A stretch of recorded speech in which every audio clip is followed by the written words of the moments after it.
The 3D models in this video were made by Cuisine, or Adam Midzuk, and the animations were made by Tyler Addison. Their socials will be included in the description and the comment section below. What you'll find in New Mexico today is far and away a very different place to what it was many millions of years ago. Step back in time, and the beautiful, billowy buttes are replaced with towering redwood hulks. The large expanses of shrubby arid desert replaced with the shallow inland waters of the Western Interior Seaway. And the fantastic Mexican cuisine replaced with the raw, plump flanks of a hapless duck-billed dinosaur. Ambling through sharp edges of coniferous plants and the aromatic fervor of ginkgo trees was a world bustling with shovel-mouthed barrel-bodied herbivores, quick-footed killers with mouthfuls of blades, dainty herd dwellers with elaborate instruments on their heads, and most impressive of all, hunch-backed, tree-branch-snapping shelf heads with an amazing array of dangerous horns and crests brimming with the grim promise of goring friend and foe alike. One of these crested behemoths was the fantastic Pentaceratops.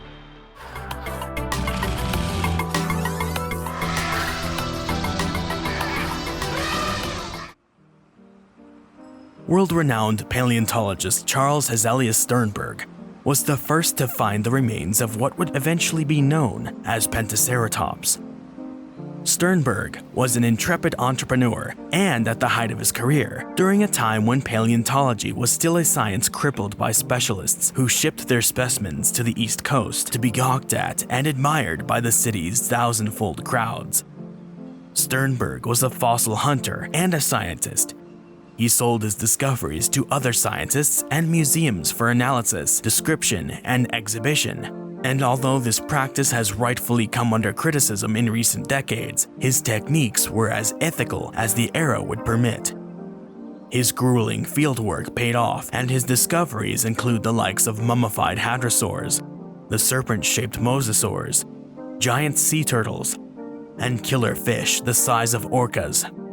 Sternberg is also responsible for the discovery of our five-horned friend.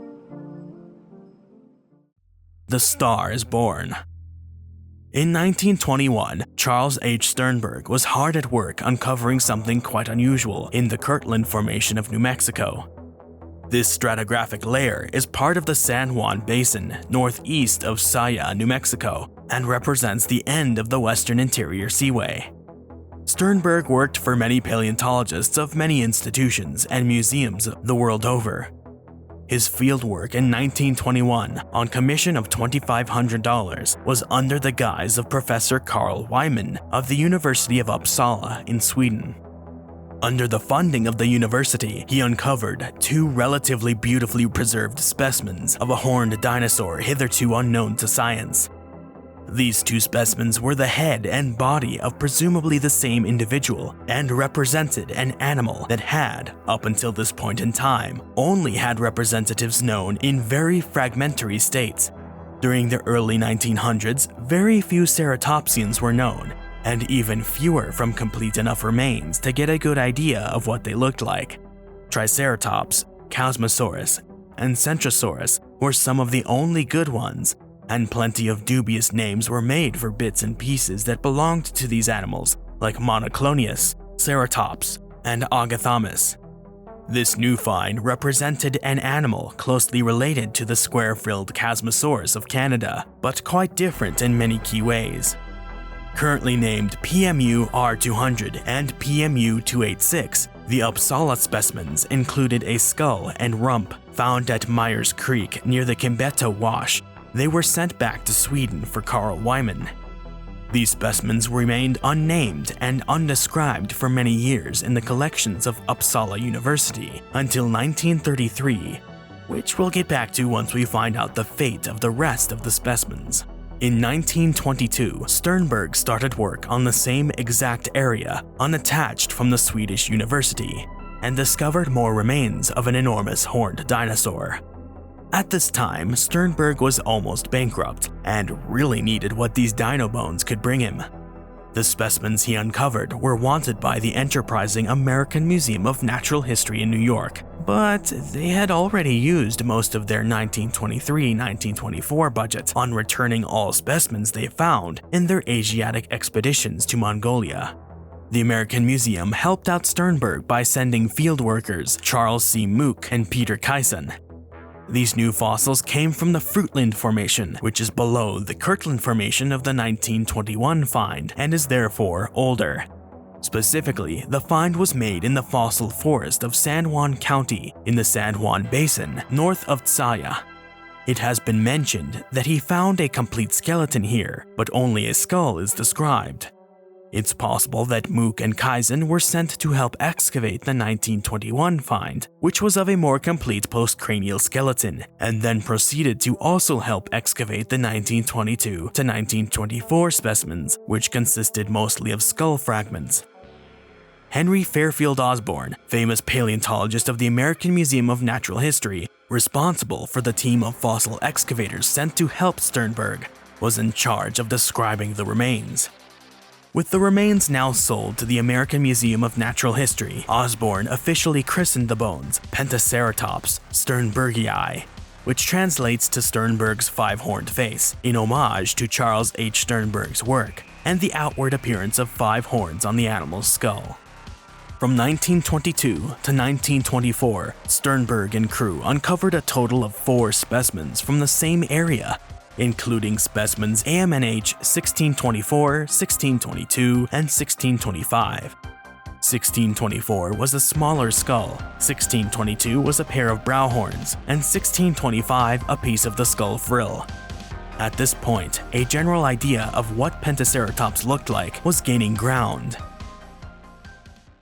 Skulls are the most common fossils of ceratopsians because they are mostly solid bone and survive the decay process to become fossilized better than the rest of the body or the bones of other dinosaurs.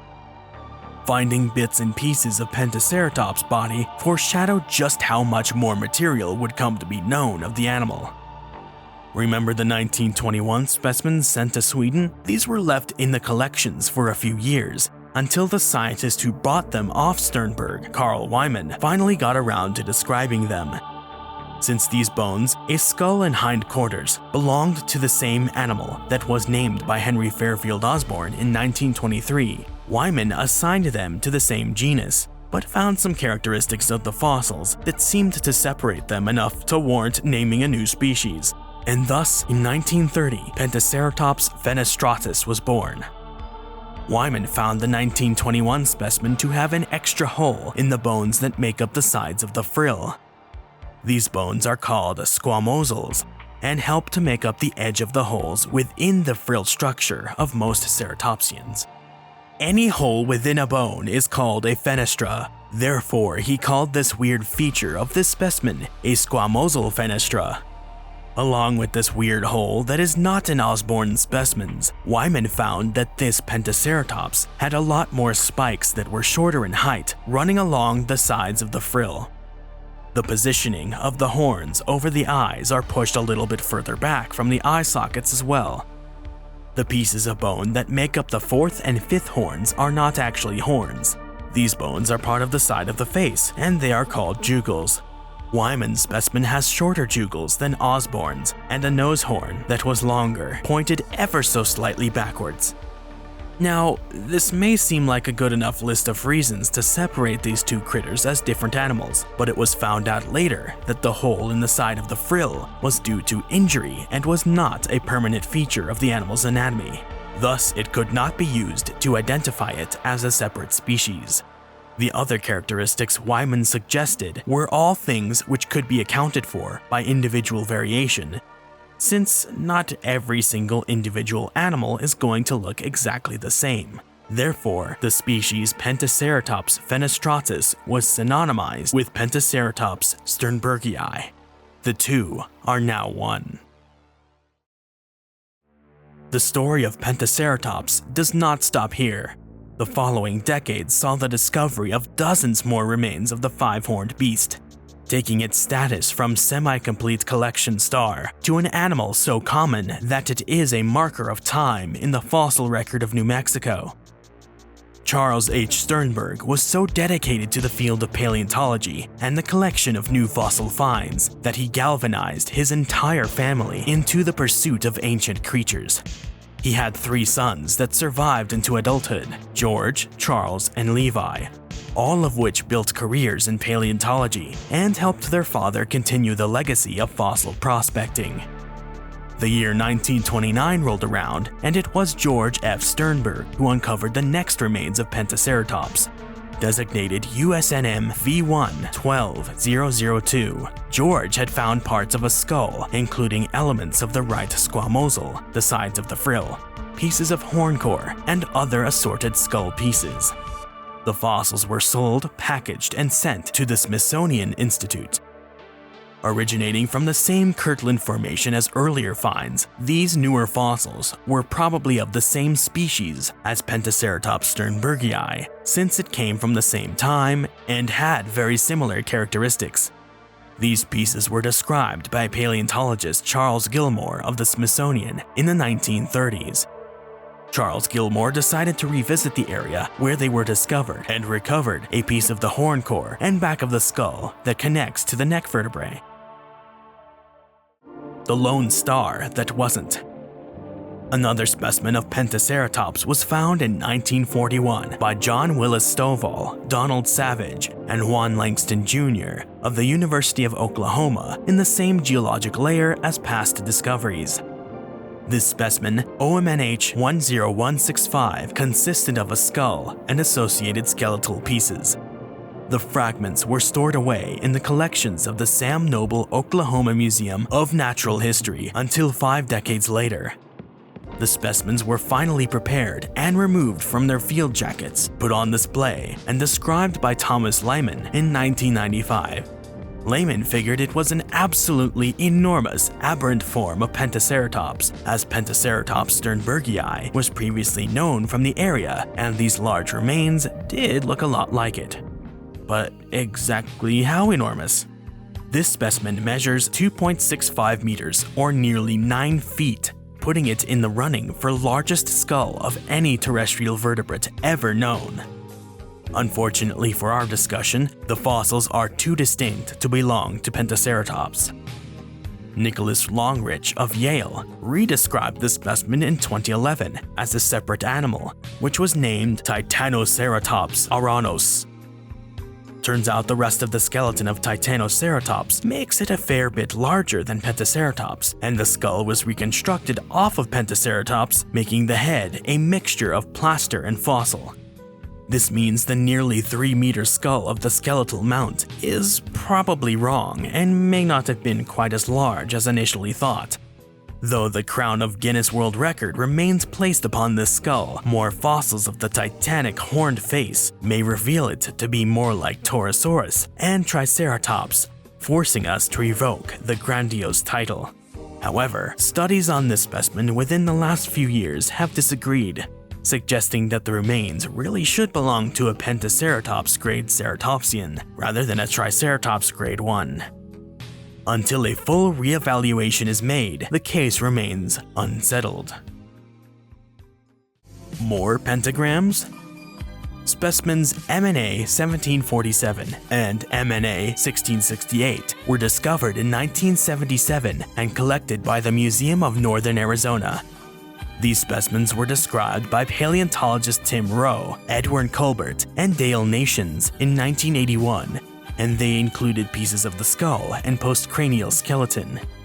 These specimens are notable for including information about the parietal bones, which had not been known beforehand.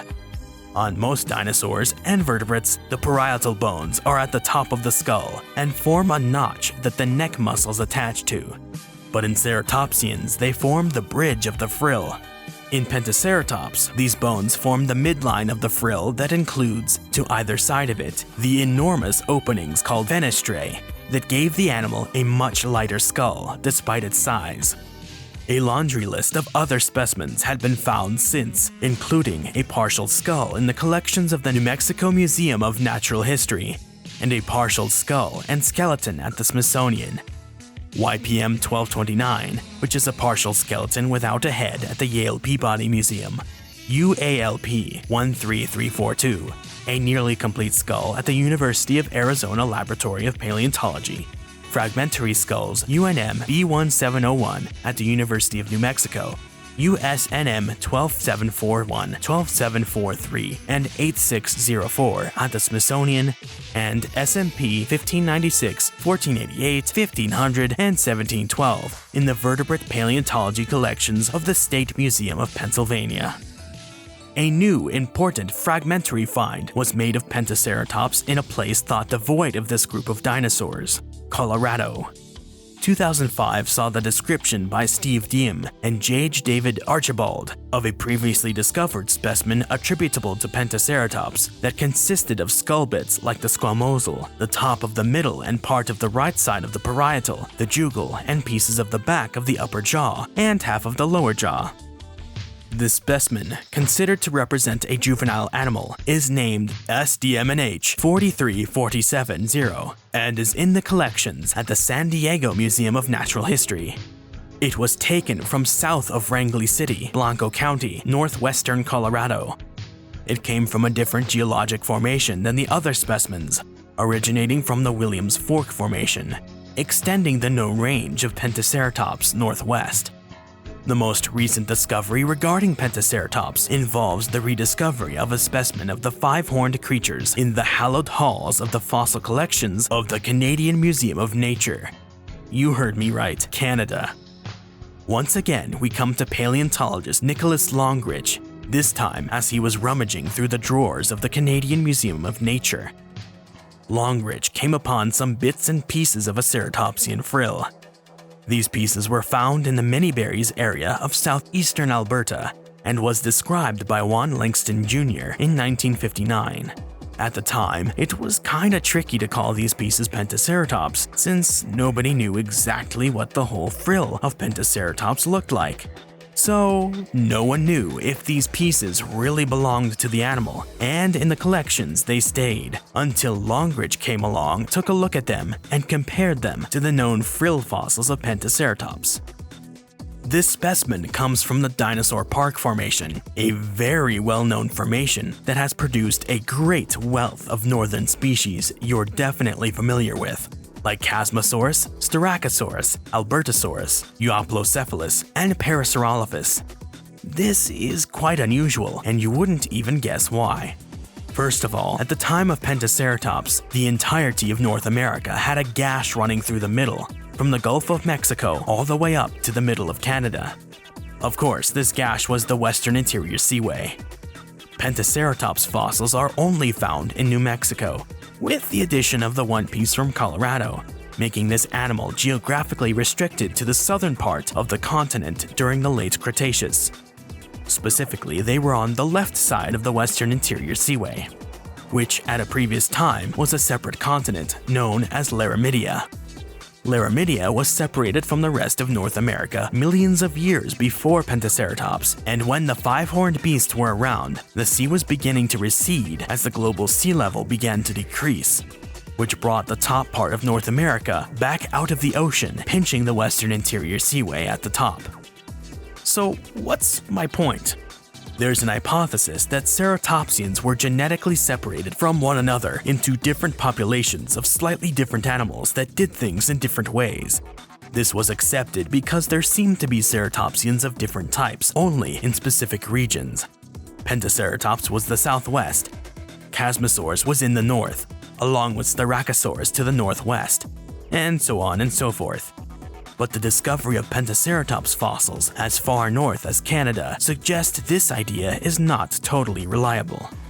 More research is needed in this area, and it will be interesting to see how the story of Chasmosaur evolution changes as we get to know these giant frilled beasts a bit better. Pentaceratops merch is now available on the Edge Redbubble. Support my artists and I via links in the description and comment section below. Back to the Canadian fossils of Pentaceratops, Longrich saw that the few pieces that he had found showed some characteristics that might mean a new species. Therefore, a new species of Pentaceratops was erected, Pentaceratops aquiloneus, the northern five-horned face. Longridge found that the hooks of the horns on the frill near the top center part did not curve forward like they do in other Pentaceratops specimens, and the frill did not downturn into a U-shape as heavily as most other specimens. Some researchers have suggested this is not enough to warrant a new species, and variously referred to it as a nomen dubium due to the rather fragmentary status of the specimen. However, it still remains until everyone can agree on where it stands. Although not the dinosaur with the most remains, nor the most famous face, Pentaceratops is a very well-known animal thanks to the work of countless individuals. We now know more about this critter than ever before, and further specimens will only shed a greater light on the magnificent frills and crests of the five-horned wonder. The next big thing you'd want to know is, why the hell did it have such a big head? How could it hold that thing up? How does a Pentaceratops work? Let us take a closer look at the complete anatomy of this animal, shall we?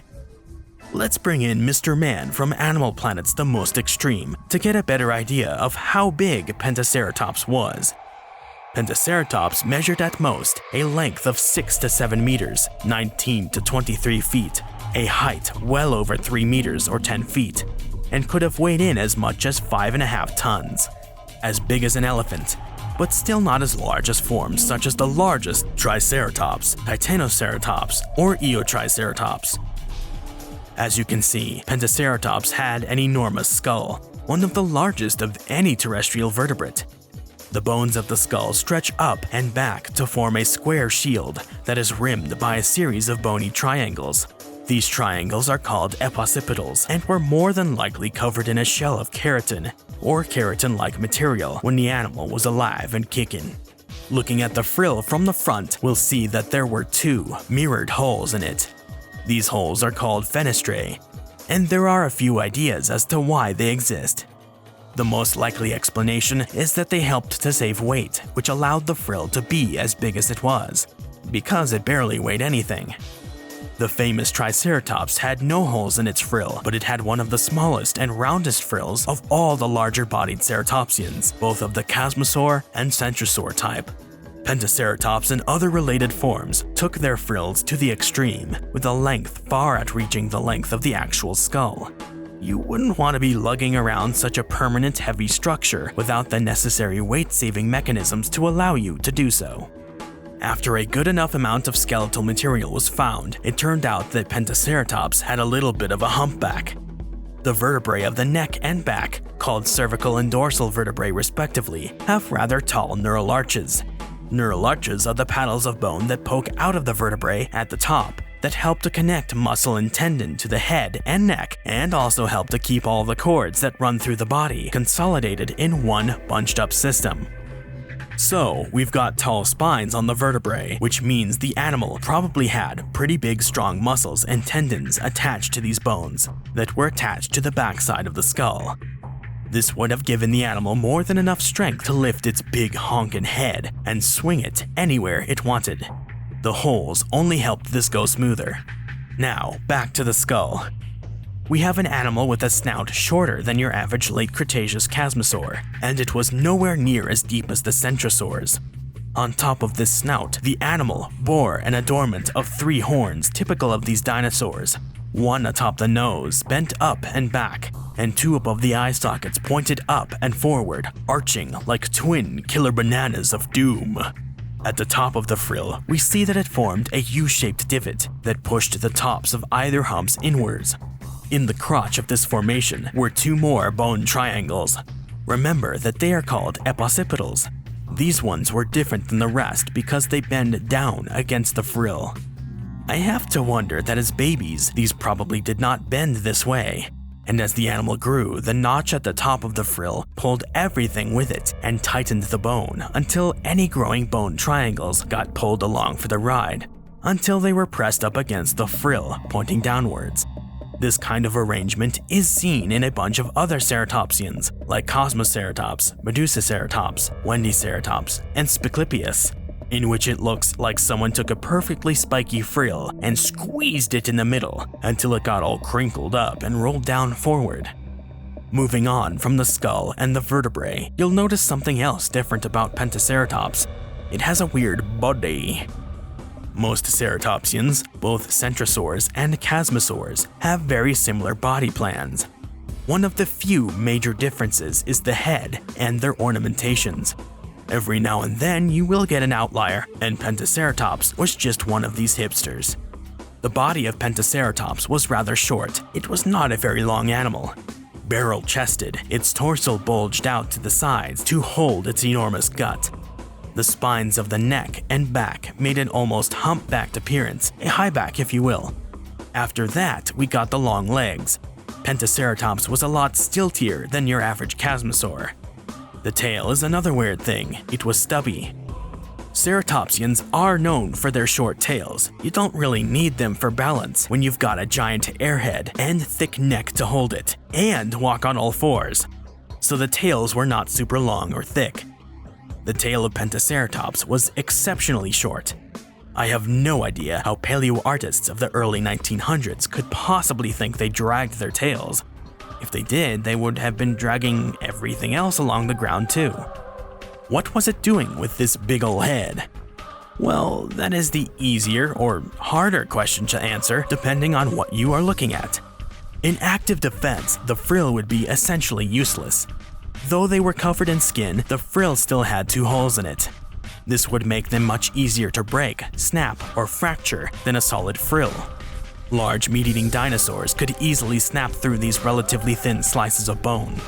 Okay, not in active defense against predation. Check. What about in defense against rivals? It has been suggested ceratopsians may have engaged in bouts between males or females for the right to mate, locking horns and shoving back and forth until one got too tired and left. The horns of Pentaceratops would work for this, and the hole in the shield of the specimen Wyman called Pentaceratops fenestratus has been suggested to be evidence of these fights. Maybe it got a horn poked through its frill. Certainly both possible and plausible, but that is about as far as the evidence goes for that. So not really good as defense in any way. But what about offense? Though obviously not a good weapon, a huge billboard on the back of your head would have been excessively useful as a way to quickly express your emotions. In fact, when the animal was alive, these frills were covered in skin, blood, and muscles, and it is not reaching to suggest they may have been routed with batteries of blood vessels. Some researchers suggest the rough texture of the skull bones of many ceratopsians were the anchor for a mask of keratin. A mask of keratin, like the casque of a hornbill, would have allowed the animal to produce some very vivid colors that would intimidate even the most boisterous of rivals and scare the ever-loving coprolites out of an inexperienced predator. What evidence is there for this? Roughness of bone has been an increasingly likely canvas for the correlation of keratin or keratinized skin in many groups of dinosaurs, like tyrannosaurs, ankylosaurs, and ceratopsians. Most ceratopsians had something like this, a rough and tough fingernail-like covering over their faces to cushion blows from rivals and to protect their rather fragile skulls from the abrasions of everyday life. In all of the images of the fossils of Pentaceratops, there is a reasonable amount of rough texture to the bones of the skull and frill, and this is something that is carried over amongst nearly all specimens. So unlikely to be only an artifact of preservation. Just imagine it. 2 absolute titans step into a clearing and begin to rut and strut their stuff. Colors become more and more vivid and loud as the 2 get angrier and angrier, hooting and hollering with the large nasal openings of their sharp beaks. A blow received from the swing of a massive muscular neck delivered by an enormous skull would certainly get the point across to any sensible opponent. A pair of bull Pentaceratops facing each other with heads dipped, snorting with rage, glaring, stepping forward, and advancing past each other in close contact, swinging heads against each other, shoving, throwing their weight around, and generally behaving in a boorish, thoroughly masculine, testosterone-fueled sort of way. Pentaceratops neighborhood. Now that this image has been seeded into your mind, we must sally forth, watering the wonderful world this intrepid creature populated. Though no tests have been conducted on the bite force of Pentaceratops, it is assumed based off other ceratopsians that have had tests done on them that it would have had a whoppingly strong bite that could snap tree trunks and slice off the arms of any unwary predator. It needed the sharp, eagle-hooked beak and pointed teeth to chew its way through the tough vegetation that covered the late Cretaceous Southwest. It is possible it may have eaten meat more than just every so often. Check out my video on the possibility of omnivorous ceratopsians for more information about this idea. Despite this possibility, Pentaceratops was first and foremost an herbivore, and would have been chowing down on ficus shrubs and trees, pistia plants, and asplenium and onosia ferns. Pentaceratops is known from the Kirtland Formation, the Fruitland Formation, the Dinosaur Park Formation, and the Williams Fork Formation. The Fruitland Formation is the oldest, dated to between 75.5 to 74.5 million years ago, which puts Pentaceratops smack dab in the Campanian stage of the late Cretaceous period. The Fruitland Formation consists primarily of sandstone deposits with other layers of shale and coal. It represents a warm and humid environment that saw frequent flooding and consisted of marshy deltas and a seasonal climate. Along with the five-horned face lived the tube-crested hadrosaur, Parasaurolophus, the tiny bone-headed Stegosaurus, dromaeosaurs, ornithomimosaurs, and tyrannosaurs. But Pentaceratops is the most numerous fossils found from this time. The Kirtland Formation overlies the Fruitland Formation and has been dated to between 74.5 and 72 million years ago. This area in time was a tad different from the earlier Fruitland Formation and represents the further recession of the inland sea as the environment became a coastal plain. The deposits show alluvial muds and overbank sand deposits that evidence many coastal channels that would have seen flooding as well, but to a lesser extent. Here, Pentaceratops cavorted with fish, turtles, crocodiles, freshwater sharks, and birds.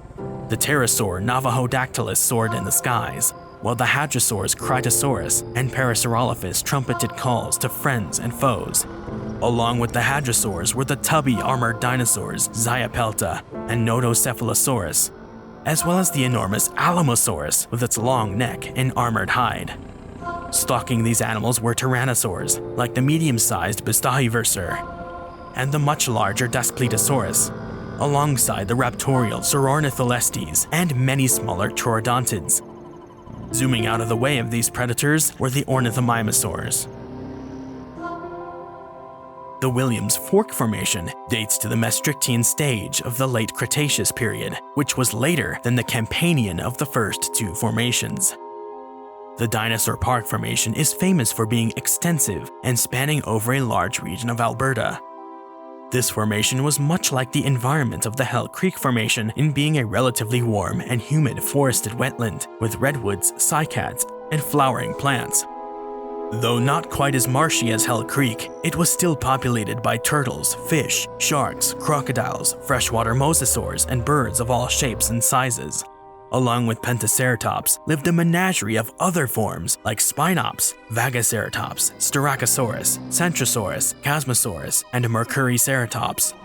They coexisted with Scolosaurus, Euoplocephalus, Edmontonia, Penoplosaurus, the instrumental Corythosaurus, Lambeosaurus, Parasaurolophus, Gryposaurus, and Prosaurolophus, the hard-headed Stegosaurus and Foraminocephaly, the swift-of-foot Ornithomimus, Rativates, and Struthiomimus, the giant Oviraptorosaurs, Anzu, and Sainognathus, the cunning Dromaeosaurus, Hesperonychus, and the giant Latanovenatrix, and the nearly possum-smart Stenonychosaurus and Saurornitholestes. The big boys on the block were the tyrants, Daspletosaurus and Gorgosaurus.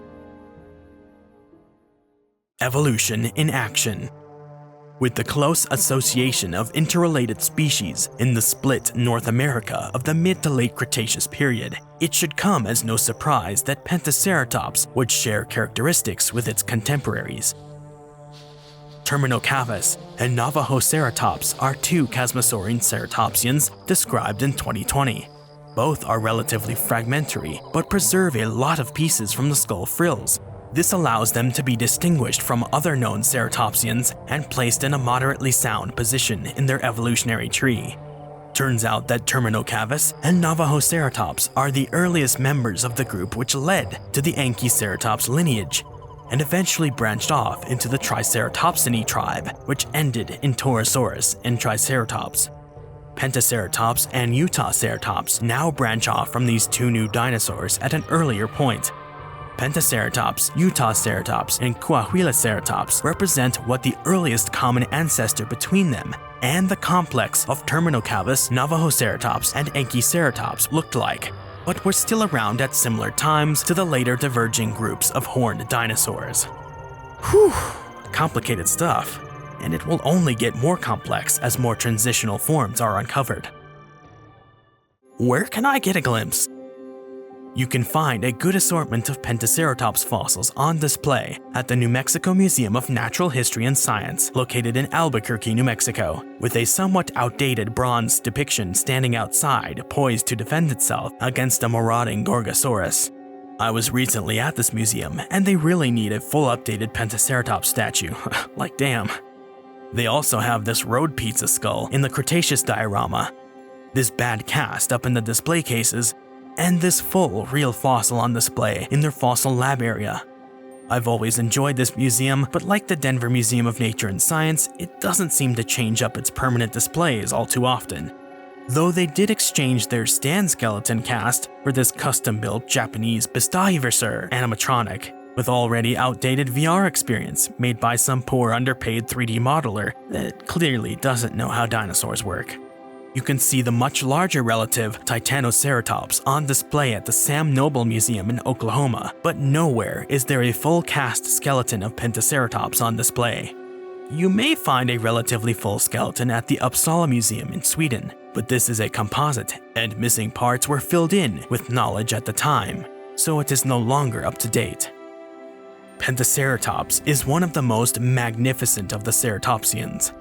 Though it does not boast weird spikes, bent forward nose horns, or exceptionally bent brow horns, it is one of the more unique-bodied of the horned dinosaurs, and was something to behold when alive. What it represents is something that may never be replicated. Like with the Megaloceros of Pleistocene Eurasia, it took its display features to the extreme, even to the detriment of the health of the species. Its genes took chances, made mistakes, and got messy to produce a skull quite unlike anything that has ever lived. The largest structure on any living terrestrial animal. Though it went the way of the dodo and won't be resurrected with a satanic pentagram, Pentaceratops will never be forgotten so long as we have its fossils in our collections, a symbol of life gone by, and how far evolution can stretch the plastic nature of genes and mutations.